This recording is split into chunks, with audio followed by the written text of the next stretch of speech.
Agecom apresenta História no Café da Manhã.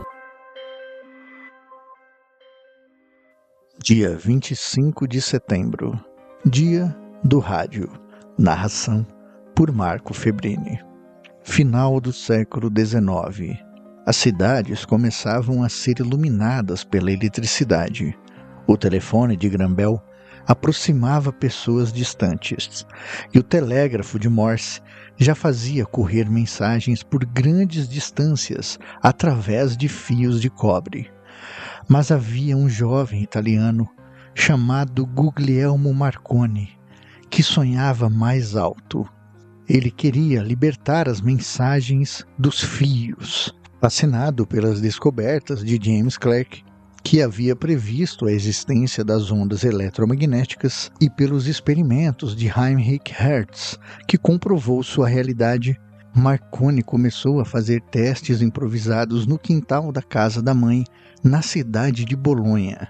Usando antenas de arame, tubos metálicos e um sistema de faíscas, conseguiu enviar sinais à rádio a poucos metros de distância.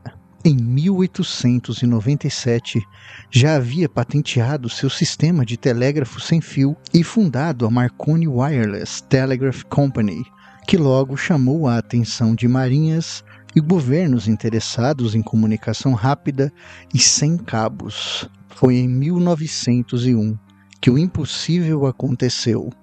Um sinal de rádio atravessou o Atlântico, da Inglaterra até o Canadá. Naquele instante, o mundo descobriu que as palavras podiam voar, invisíveis, mas reais, viajando pelo ar sem que ninguém pudesse detê-las. O rádio havia nascido, e com ele uma nova forma de unir continentes, povos e histórias.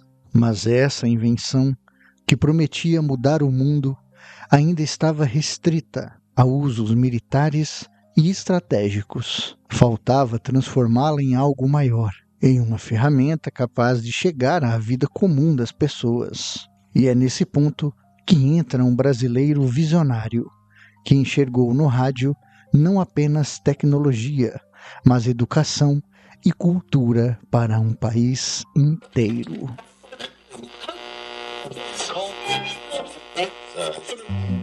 Se Marconi fez nascer o rádio, foi no Brasil que ele encontrou um dos seus maiores destinos. O responsável por isso foi Edgar Roquette Pinto, médico, antropólogo e, acima de tudo, um apaixonado pela educação. Nos anos 1920, o rádio ainda era visto como uma curiosidade científica, restrito a poucos aparelhos e demonstrações técnicas. Mas Roquette enxergava além. Acreditava que aquela invenção podia se transformar em uma verdadeira escola sem paredes, capaz de levar conhecimento, música e cultura a todos os cantos de um país vasto como o Brasil. Em 1923, junto com Henrique Morise, inaugurou a Rádio Sociedade do Rio de Janeiro, a primeira emissora brasileira. Sem fins lucrativos e mantida por associados, a rádio tinha como missão difundir ciência, arte e educação. Era transmitida música erudita, aulas de literatura, de história, de ciências e até programas de ensino de línguas. Roquette acreditava que o rádio era o jornal dos analfabetos, o professor de quem não tem escola, o divertimento de quem não tem teatro. Seu ideal transformou o rádio em um dos pilares da cultura brasileira. Nas décadas seguintes, ele se popularizou, atravessou fronteiras sociais e se tornou um companheiro inseparável da vida cotidiana, fosse na sala de estar, no bar da esquina ou no campo de futebol. Mas se no Brasil o rádio ganhava uma vocação educativa e cultural, em outros lugares do mundo ele começava a mostrar um poder ainda mais surpreendente, o de manipular emoções coletivas.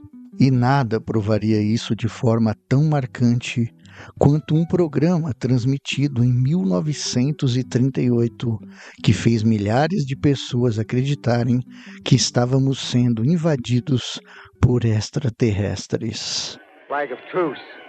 If those creatures know what that means, what anything means.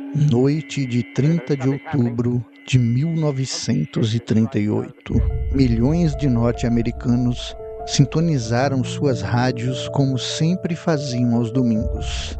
A emissora CBS transmitia um programa especial, dirigido e narrado pelo jovem ator Orson Welles.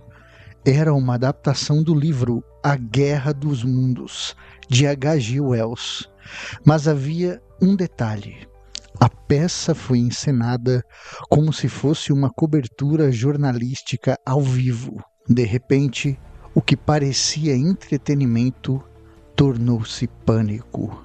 Boletins falsos descreviam naves alienígenas aterrissando em Nova Jersey, destruindo cidades, avançando contra a população.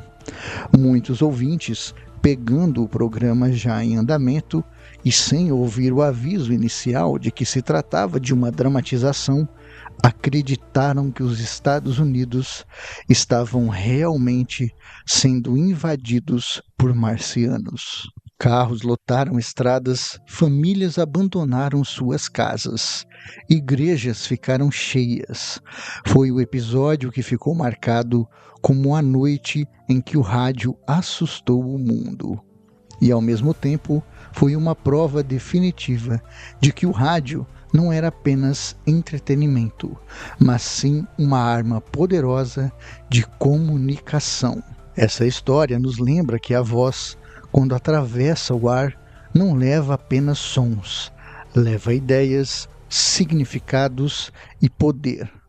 Compreender essa força é fundamental em um tempo em que novas mídias continuam surgindo, mas o rádio segue vivo, adaptado, presente nas transmissões digitais, nos podcasts, nas rádios online.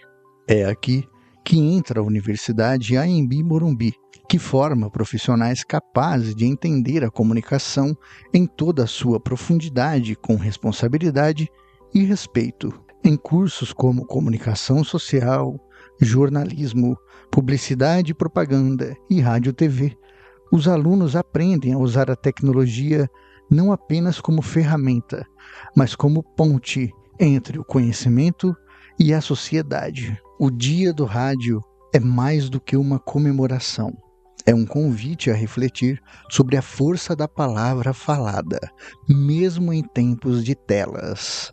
Afinal, nas palavras do radialista José Paulo de Andrade, o rádio é a TV com imaginação.